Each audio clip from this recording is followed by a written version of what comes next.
کسی گاؤں میں 3 بھائی رہتے تھے۔ ان کے گھر میں ایک درخت تھا جس پر پھل آتے تھے۔ وہ ان پھلوں کو بیچ کر 2 وقت کی روٹی کماتے تھے۔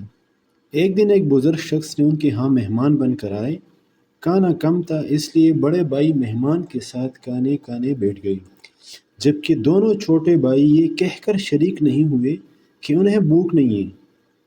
مہمان کی عزت افزائی بھی ہو گئی اور کھانے کی کمی کا راز بھی چھپ گیا۔ آدھی رات کو مہمان اٹھا جب تینوں بھائی سو رہے تھے، اور ایک آری سے وہ درخت کاٹ کر اپنی اگلی منزل کی طرف روانہ ہو گیا۔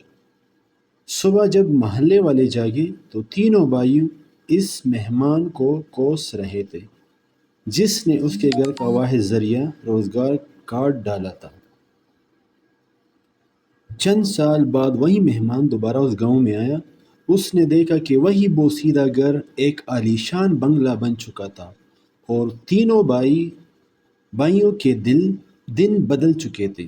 دراصل معاملہ کچھ یوں تھا کہ وہ درخت جو ماضی میں ان کی زندگی کا واحد سہارا تھا، انہوں نے اسے اپنی تقدیر کا حصہ بنا لیا تھا۔ درخت کے پھل کی امید ختم ہونے کے بعد گھر چلانے کے لیے انہوں نے دوسرے ذریعے معاش تلاش کرنا شروع کر دیا تھا، اور اللہ نے انہیں برکت دے کر کامیاب کر دیا تھا۔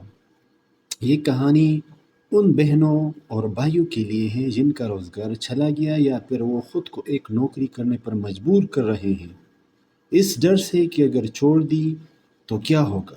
دراصل یہ کہانی ہمیں یہ سبق سکھاتی ہے کہ جب دنیا کے اسباب میں سے کوئی دروازہ بند ہو جاتا ہے تو ہماری زندگی میں ایک زلزلہ آ جاتا ہے۔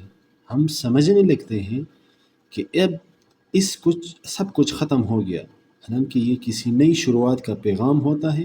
انسان کی فطرت یہی ہوتی ہے کہ وہ جس بھی مقام پر ہوتا ہے وہ اسے چھوڑنے سے ڈرتا ہے اور اسی میں گزارا کرتا ہے۔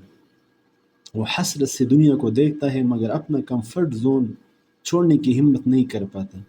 کبھی کبھی قدرت ہمیں اس کمفرٹ زون سے نکال دیتی ہے، اور ہمارا امتحان یہی بن جاتا ہے کہ ہم اس کمفرٹ زون سے باہر نکلیں۔